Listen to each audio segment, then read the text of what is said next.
This is just going to be a quick tutorial on how to measure different things in Fusion 360. So if we want to just do it the most simple way, we can just directly select something like, say, an edge, and then down in the bottom right hand corner we're going to get information about that edge. So it's going to give us the length.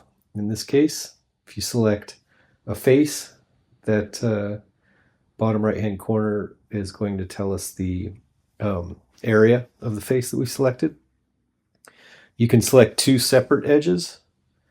If you hold down Control, click two edges, it's going to give you the minimum distance between those two edges.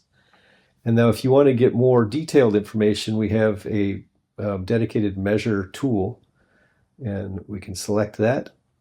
And then you can do things like, again, we'll select two edges, and now we're going to have an arrow that pops up, and it's going to give us the distance between them in millimeters. And then you can do things like select from this little drop down. You can get a secondary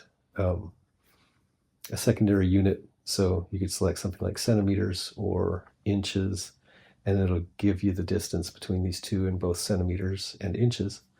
And then you have a little bit more control by doing it this way too. You can do things like select a point, select a second point, select a point, a second point. It's going to give you a little bit more precise measurements. You can select two faces, and it will show you the angle between those two faces.